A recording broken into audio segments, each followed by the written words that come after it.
Kamusta mga kaibigan? May tanong ako sa inyo bago tayo magsimula.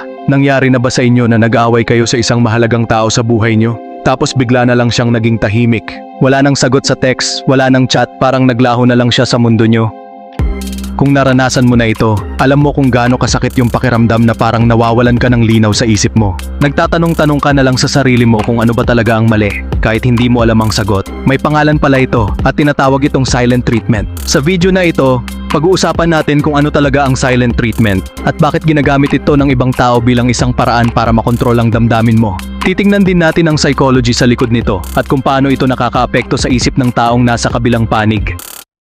Kung nagtataka ka kung bakit ang bigat sa dibdib tuwing ganito ang nangyayari sa'yo, o kung palagi kang natatagpo ang sinisisi ang sarili mo kahit hindi mo alam kung bakit, manatili lang dito hanggang dulo. Baka ito na nga yung sagot na matagal mo nang hinahanap. Ang silent treatment. Una sa lahat, linawin muna natin kung ano talaga ang silent treatment. Ito yung sadyang pag-iwas sa usapan o komunikasyon, hindi dahil kailangan ng oras para mag-isip, kundi dahil gusto nilang parusahan ka o kontrolin ang nararamdaman mo. Sinasadya nila itong gawin.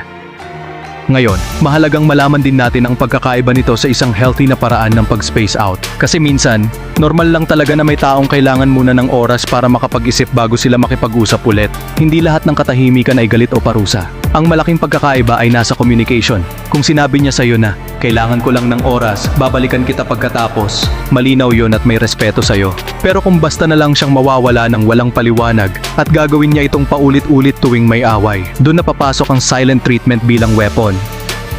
Kaya bago tayo tumuloy sa susunod na parte, tandaan natin itong simpleng tanong. May communicated intent ba o basta na lang siyang naglaho? Dahil doon din natin makikita kung ito ba ay healthy space lang o isang forma na ng emotional control. Ang psychology sa likod nito. Ngayon, pumunta na tayo sa pinaka-core ng topic natin ngayon. Bakit nga ba ginagamit ng ibang tao ang katahimikan bilang paraan para makontrol ang isang relasyon? Ang sagot ay nakaugat sa konsepto ng power at control sa isip ng tao. Kapag tinahimikan ka ng isang tao at sinasadya niya ito, binibigyan niya ang sarili niya ng kontrol sa iyong emosyon. Habang naghihintay ka ng sagot, dumadami ang anxiety mo at unti-unting bumabagsak ang confidence mo. Ito mismo ang ginustong resulta ng taong gumagawa nito. May mga psychologist na tumatawag dito bilang isang forma ng passive-aggressive behavior. Sa halip na harapin ka ng diretso at pag-usapan ang problema, pinipili nilang gamitin ang katahimikan bilang parusa. Mas madali para sa kanila kaysa sa harapin ang tunay na usapan. May tawag din dito na emotional withholding. Ibig sabihin, sadyang inaalis nila sa iyo ang bagay na kailangan mo, tulad ng atensyon, pagmamahal, o kahit simpleng pakikipag-usap lang. At habang wala ka nito, mas lalo kang nagiging desperado para lang mabalik ang dati. Kaya kung titingnan natin ng mabuti, hindi ito basta katahimikan lang. Ito ay isang malalim na paraan ng pangongontrol, kung saan ang taong gumagawa nito ay walang direktang sinasabing masakit. Pero ang epekto sa isip mo ay parang sinaksak ka rin ng malalim. Epekto sa biktima. Ngayon, pag-usapan naman natin kung ano ang nangyayari sa isip at puso ng taong sumasailalim sa silent treatment. Kasi kahit tahimik lang ang kalaban mo, ang epekto nito sa sarili mo ay malalim at kadalasan pa nga, matagalan. Una sa lahat, dumarating ang self-doubt. Nagsisimula kang magtanong sa sarili mo, ako ba talaga ang mali dito?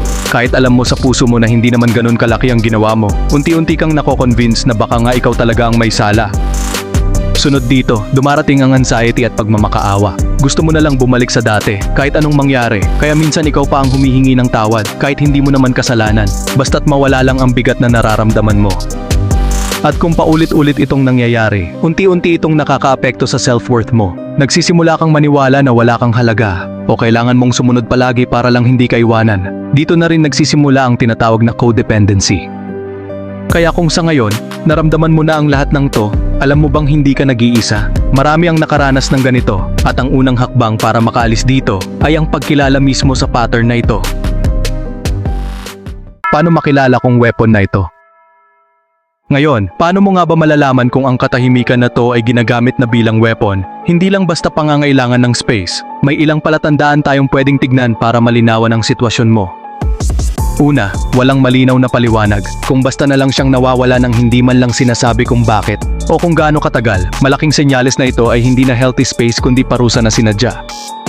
Pangalawa, Paulit-ulit itong nangyayari. Kung tuwing hindi kayo nagkakasundo, ito palagi ang unang gamit niya. Parang default na reaksyon sa halip na pag-usapan. Dito mo mas makikita na parte na ito ng pattern ng pangongontrol.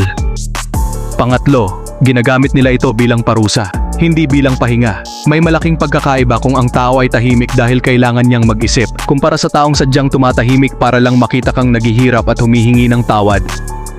At panghuli, kadalasan hindi ito nag-iisa. Madalas itong kasama ng ibang manipulative tactics tulad ng gaslighting, kung saan pinapaniwala kang ikaw talaga ang may kasalanan, o guilt tripping, kung saan ginagawa kang masamang tao dahil lang sa nagreklamo ka. Paano sumagot o mag-protect ng sarili? Ngayon, dito na tayo pupunta sa pinaka-importanting parte. Paano mo nga ba mapoprotektahan ang sarili mo kapag naranasan mo ang ganitong klaseng silent treatment? Simple lang ang mga hakbang, pero kailangan ng tapang para gawin ito. Una, huwag mong ipagpalit ang katinuan mo para lang makuha ang atensyon nila. Kung alam mong hindi ikaw ang may sala, huwag kang aamin ng kasalanang wala naman talaga. Dahil kapag ginawa mo ito, unti-unti kang natututong mawalan ng boses sa sariling relasyon mo. Pangalawa, mag-set ng malinaw na boundaries. Sabihin mong kailangan mo ng open communication, kahit paano man ito ipaliwanag. Sabihin na okay lang ang space, basta may communicated intent, at hindi basta paglaho ng walang paliwanag. Pangatlo, kilalanin ang pattern at huwag itong inormalize. Kung palagi itong nangyayari sa bawat away nyo, tandaan mo na hindi ito healthy na paraan ng pag-resolve ng conflict. Ito ay isang forma na ng emotional control na dapat husgahan mong maigi. At panghuli, kung sa tingin mo ay hirap ka ng mag-isa sa sitwasyong to, huwag kang mahiyang humingi ng suporta. Makipag-usap sa mga taong pinagkakatiwalaan mo o kung kinakailangan, humingi ng tulong sa isang profesional. Walang mali sa paghingi ng suporta. At doon na natin natatapos ang ating usapan ngayon tungkol sa silent treatment. Tandaan natin, hindi lahat ng katahimikan ay masama. Pero kapag ito ay sinasadya, paulit-ulit at ginagamit bilang parusa, dapat mo nang kilalanin ito bilang isang forma ng emotional manipulation. Ang pinakaimportanteng bagay dito ay ang pagkilala mismo sa pattern. Kapag alam mo na kung ano ang nangyayari sa'yo, mas magiging madali para sa'yo na protektahan ang sarili mo. At hindi mo na basta lang sisihin ang sarili mo sa mga bagay na hindi mo naman talaga kasalanan. Kung may naranasan ka na ganito, o kung may kakilala kang dumaan din sa ganitong sitwasyon, gusto ko sanang marinig ang kwento mo. I-share mo sa comment section kung paano mo ito na-experience at kung paano mo ito naharap.